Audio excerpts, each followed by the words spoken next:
तारीख थी 27 दिसंबर 2021। रात के करीब 8:45 बजे थे। अलीगढ़ की रामघाट रोड पर फॉर्च्यूनर कार में एक रसूखदार व्यक्ति अपने ड्राइवर और एक साथी के साथ बैठे हुए थे। पीछे चल रही स्कॉर्पियो में उनके सुरक्षाकर्मी सवार थे। गांधी आई तिराहा मोड़ पर फॉर्च्यूनर कार रुकी और ड्राइवर पान मसाला लेने चला गया। ठीक इसी समय एक नीले रंग की बलेनो कार से आए 2 हमलावरों ने फॉर्च्यूनर कार में बैठे उस रसूखदार व्यक्ति को निशाना बनाकर फायरिंग कर दी। 3 गोलियां चली और उस व्यक्ति की जान चली गई।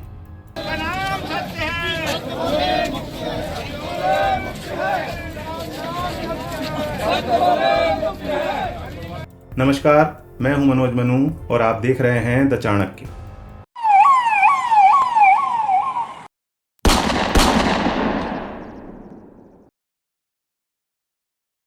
एक मुहावरा है, होम करते हाथ जलना। इसका मतलब है भलाई का काम करने में खुद का अनिष्ट हो जाना। ऐसा ही कुछ हुआ एटा अलीगंज के रहने वाले सीमेंट सप्लायर और जाने माने कारोबारी संदीप गुप्ता के साथ। हमलावरों ने उन पर दनादन 3 गोलियां बरसाईं और फरार हो गए।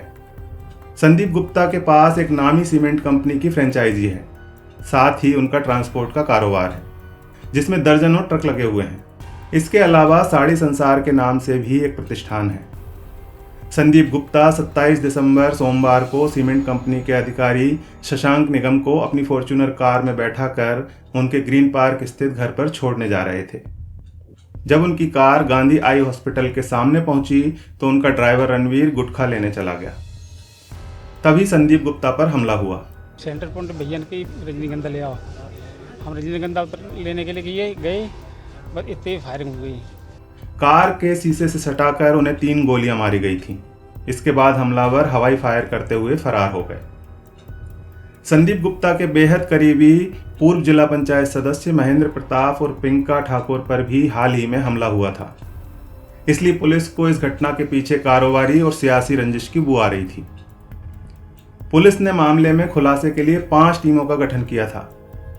इन टीमों ने जब घटना वाली जगह के सीसीटीवी फुटेज निकाले तो पता चला कि इस वारदात से कुछ ही सेकंड पहले एक नीली Baleno car Gandhi eye hospital के सामने आकर रुकी थी। सफेद कपड़े पहने एक युवक इस गाड़ी में से उतरा और उसकी जगह एक दूसरे आदमी ने ले ली।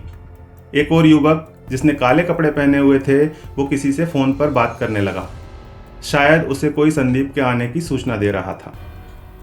इसके तुरंत बाद ये लोग संदीप की गाड़ी की ओर बढ़ते हैं और 30 सेकंड के भीतर ही वारदात को अंजाम देकर वापस कार में आकर बैठ जाते हैं और कार वहां से अतरौली की तरफ निकल जाती है।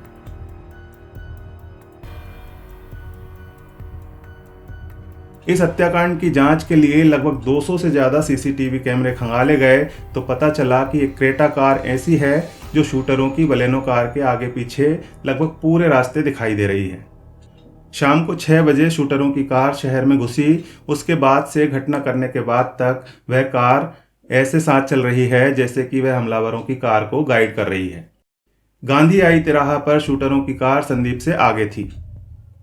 जब स्क्रेटा कार को संदिग्ध मानकर जांच शुरू की गई तो पता चला कि इसका मालिक अंकुश अग्रवाल है और जब अंकुश अग्रवाल के घर तक पुलिस पहुंची तब तक वो गायब हो चुका था। उसकी कार रामघाट रोड तालसपुर के पास एक कार गैराज में खड़ी मिली और कार गैराज का मालिक भी गायब था। पुलिस ने अंकुश के पिता राजीव अग्रवाल को पूछताछ के लिए बुलाया था, लेकिन जैसे जैसे तस्वीर साफ होती गई पुलिस का दबाव बना तो उसने खुद अपने बेटे अंकुश की पूरी प्लानिंग का खुलासा कर दिया। कहानी ये है कि संदीप गुप्ता ने अपने एक बेहद करीबी सुधीर गुप्ता की बेटी दीप्ति की शादी अंकुश अग्रवाल से करवाई थी। ये शादी साल 2016 में हुई थी। इस शादी के बाद अंकुश और दीप्ति एक बेटी के माता पिता भी बने। दुर्भाग्य से कोरोना काल में दीप्ति के माता पिता की मौत हो गई। संदीप गुप्ता को अपने दोस्त की मौत के बाद पता चला कि दीप्ति को ससुराल में परेशान किया जा रहा है और उसे मारा पीटा भी जाता है। संदीप ने दीप्ति को अपनी बेटी की तरह मानते हुए इस विवाद में दखल देना शुरू कर दिया।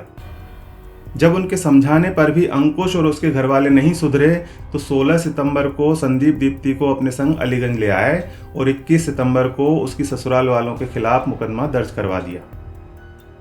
इस मुकदमे में अलीगंज पुलिस ने दीप्ति के पति अंकुश, उसके पिता और बहन बहनोई की गिरफ्तारी के लिए अलीगढ़ में दबिश देना शुरू कर दिया। राजीव और अंकुश ने इस मुकदमे से बचने के लिए पिंका ठाकुर से मदद मांगी। पिंका ठाकुर संदीप गुप्ता का करीबी था, इसलिए उसने सुलह करवा दी।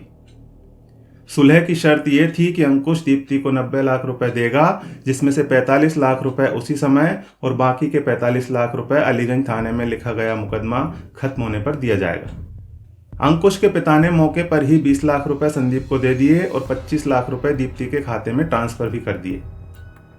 इसके बाद मुकदमा वापस होना था, जिसकी प्रक्रिया में समय लग रहा था। अंकुश जल्द से जल्द केस खत्म करवाने का दबाव बना रहा था। अंकुश के पिता राजीव अग्रवाल का ट्रांसपोर्ट का काम था। उनका कहना था कि उनके पास 40 ट्रक हुआ करते थे और ये सभी ट्रक संदीप गुप्ता के ट्रांसपोर्ट और सीमेंट कारोबार में लगे थे। दीप्ति और अंकुश के अलग होने के बाद संदीप ने सारे ट्रक उनके कारोबार से हटा दिए। राजीव का व्यापार ठप पड़ने लगा और बैंक के कर्जे चुकाना मुश्किल होने लगा, जिसकी वजह से कुछ ट्रक बेचने भी पड़े और समाज में अपमान भी झेलना पड़ा। बात सिर्फ इतनी ही नहीं थी। 11-12 नवंबर को महेंद्र प्रताप और पिंका ठाकुर के घर समझौते वाले दिन संदीप ने अंकुश को थप्पड़ भी मार दिया था और पैर छूकर माफी भी मंगवाई थी। इस बेइज्जती को राजीव और अंकुश नहीं भूल पाए और संदीप को ठिकाने लगाने की योजना बनाई।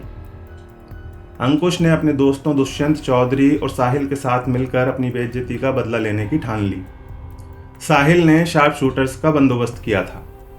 जिस नीले रंग की बलेनो कार से इस वारदात को अंजाम दिया गया, वह 14 अक्टूबर को आगरा से लूटी गई थी। संदीप गुप्ता की हत्या बिन माँ बाप की उसी बेटी की मदद और दामाद की बेइज्जती के बदले हुई, जिसकी शादी में वे बिचौलिया बने थे। सबसे खास बात यह है कि इस हत्या को बेहद सुनियोजित तरीके से दोस्तों के ऐसे गैंग ने अंजाम दिया जो अब तक गैर पेशेवर माना जा रहा था। अंकुश के 2 साथियों अनुराग और पार्थ को पुलिस ने गिरफ्तार किया है, जबकि आरोपी अंकुश और उसके 3 साथी दुष्यंत, उत्कर्ष और साहिल अभी भी फरार हैं, जिनकी पुलिस तलाश कर रही है। इन सभी पर 25-25 हजार रुपए का इनाम भी रखा गया है। राजीव अग्रवाल जो कि अंकुश का पिता है, उसको गिरफ्तार कर लिया गया है तथा अब पुलिस अंकुश और दुष्यंत तथा उसके अन्य साथियों की सरगर्मी से तलाश कर रही है, जिनको शीघ्र गिरफ्तार करके विधिक कार्रवाई प्रचलित की। आज के इस वीडियो के बारे में अपनी राय कमेंट करके ज़रूर बताइएगा और अगर आप हमारे चैनल पर नए हैं तो इसे सब्सक्राइब कर लीजिए।